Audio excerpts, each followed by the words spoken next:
grip and side bite. You take a tire, whether you sipe it or you groove it, grooving across the tire gives you traction.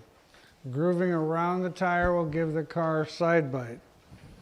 Here's an example, and a lot of times we always run the right front at about 12 to 15 degrees and angle them, and that's actually so that we get more grip under braking when we're getting into the corner. Both front tires are gripped that way so that when you're going into the corner and you're back steering a little bit but you're on the brakes, now all of a sudden I've got more actual grip, just as if it was traction, but it's more grip on the tire, so that's why we do the front tires that way.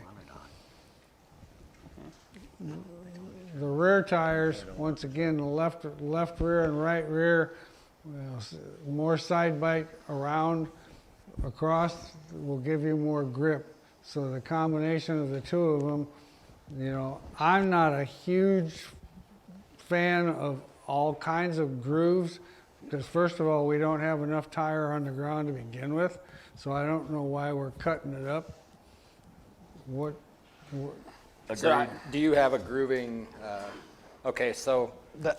That's what I was originally on that pattern. Then when we started grooving, I quit doing that and started grooving. And at the end of the year, I went back to just that. And I had better luck on just siping it and not grooving it. So I think there's some places on this tire that's beneficial to groove. So like this circumference groove here and here. The very outside. The very outside. I think those are very important to open up. And then also, if you follow the original lines here on these tires, I think those are important to open up. If it's brand new, I'm opening those grooves. I'm not touching anything in here grooving wise. Now you might sipe or something. And then as that tire wears, if you start tearing leading edges off of it, then go to the next size of blade up. So let's say, for instance, if we started here with a number 2, go to a number 3, you could re-groove these, and you could come in here and cut just the leading edge with that blade and barely open that up, basically, to give you a new edge back. But your goal is not to put the biggest groove you can in there in the first shot. The grooving part of it, on these tires especially, you can resharpen those edges and use that tire for quite a bit longer.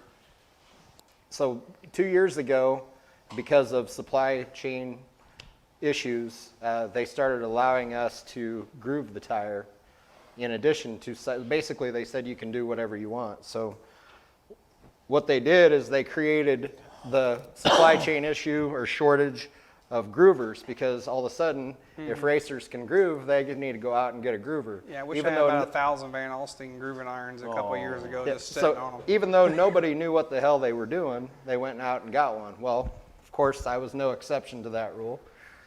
So I started grooving, and I grooved different ways. And what I noticed was I was getting slower. And finally I said, you know, there again, you try to eliminate your variables. So I went back, and exactly like Troy had said, I've got an easy sipe at home, and I just did the sipe. And the conclusion that I came up to is exactly like Bob said, that we only have so much surface area anyway. And when you groove that tire, you are taking surface area away.